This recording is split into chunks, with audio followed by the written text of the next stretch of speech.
Donc, on va regarder ensemble comment, pour la correction de ce travail sur la guerre d'Algérie, on fait un tour rapide de la présentation des documents et puis ensuite j'indiquerai les réponses pour chacune des questions. Donc d'abord, la présentation du contexte, 1956, une série d'attentats du FLN, puis indépendance en 1956 du Maroc et de la Tunisie. Avec cette question, pourquoi l'accession à l'indépendance de l'Algérie fait-elle l'objet d'une guerre alors que le Maroc et la Tunisie n'ont pas fait la guerre pour obtenir cette indépendance? Premier document, c'est la frise chronologique, on va y retrouver les principaux événements. Elle commence en 1954 avec les attentats du FLN, début du conflit, et elle se termine le 3 juillet 1962 avec la proclamation de l'indépendance. Le document 2, c'est une carte qui va indiquer le peuplement européen, les principales zones de guérilla, les principaux attentats et les bases du FLN à l'étranger. Le document 3, c'est l'appel du FLN au peuple algérien du 31 octobre 1954, c'est-à-dire la veille de la série d'attentats du 1er novembre 1954 qui marque le début des affrontements.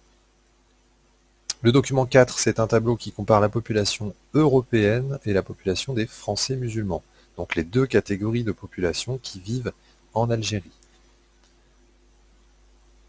Le document 5, c'est le témoignage d'un appelé, c'est-à-dire un soldat français qui fait son service militaire et qui témoigne de la violence de la situation en Algérie. Le document 6, c'est le départ des harkis et des pieds noirs. Donc deux termes qu'on va retrouver pour cette guerre d'Algérie. Les harkis, ce sont les combattants algériens qui combattent aux côtés de l'armée française, et les pieds noirs, ce sont les Français d'Algérie ou européens, population européenne, qui vont prendre le nom de pieds noirs une fois qu'ils quittent le territoire à la fin de la guerre. Alors, on prend les questions maintenant. Décrivez la répartition des Européens en Algérie en 1954. Donc il faut dire où ils vivent. Donc on prend la carte et on voit qu'on a 3 foyers de peuplement des Européens en Algérie, tous sur la côte au nord, autour d'Oran, d'Alger et de Constantine et de Beaune, donc autour des principales agglomérations. Donc la population européenne est principalement urbaine. Question 2, quelle est l'importance du peuplement européen? Calculer un pourcentage. Alors ici, moi ce qui m'intéresse, c'est un ordre de grandeur. Savoir en fait quel pourcentage de la population en Algérie est européenne. Alors, on a une population totale en Algérie de 8 850 000 plus les 980 000 Européens, donc un total de 10 millions environ d'habitants. Et sur ces 10 millions, donc, on a presque 9 millions de Français musulmans et environ 1 million d'Européens. On a donc un pourcentage d'environ 10% d'Européens pour 90% de Français musulmans. Alors, il y a donc une différence dans les chiffres, mais on va voir avec la question 3 qu'il y a aussi une différence dans les conditions de vie. Que montrent ces chiffres de la politique d'assimilation? L'assimilation, c'est le fait pour une population d'adopter le mode de vie d'une autre population. Alors donc s'il y a assimilation, les Français musulmans devraient vivre de la même façon que les Européens. Or on voit que la mortalité infantile est beaucoup plus élevée chez les Français musulmans, donc il y a moins d'accès aux soins médicaux. La population agricole est très majoritairement musulmane, tandis que les chefs d'entreprise, les cadres supérieurs, sont très majoritairement européens. Il y a donc en plus une inégalité sociale et une inégalité de revenus et de profession. Et puis dans la scolarisation des enfants dans le primaire, tous les enfants européens sont scolarisés, seulement 20% des Français musulmans, des enfants musulmans sont scolarisés. Donc on a une forte différence, une forte inégalité. Question 4. Quels événements marquent le début de la guerre? Alors, on revient principalement sur la frise chronologique. On vous invite à utiliser le document 3, mais il ne va pas être forcément très utile ici. Les événements du début de la guerre, on peut très bien utiliser la frise ici et voir que au 1er novembre 1954, on a une série d'attentats du FLN, donc une attaque de la part des nationalistes algériens. Et en août 1955, une réaction du gouvernement français, une réaction militaire, puisqu'ils envoient le contingent. Envoyer le contingent, ça veut dire envoyer des soldats, des régiments, et notamment ceux qu'on a appelés les appelés, c'est-à-dire des jeunes qui font leur service militaire. On a donc le début ici d'un affrontement. Le document 3, alors on peut simplement rappeler la première phrase qui est importante. Notre action est dirigée uniquement contre le colonialisme, seul ennemi et aveugle, qui s'est toujours refusé à accorder la moindre liberté par des moyens de lutte pacifique. Donc ça signifie que pour le FLN, les moyens de lutte pacifique ont échoué et qu'il faut donc passer à une lutte armée, une lutte militaire.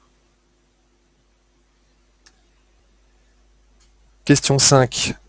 À partir du document 3 et du document 5, relevez les éléments qui montrent le déchaînement de violence pendant la guerre d'Algérie. Alors le document 3 ne nous donne pas beaucoup d'indications précises. Par contre, le document 5 va nous donner tout un champ lexical de la violence.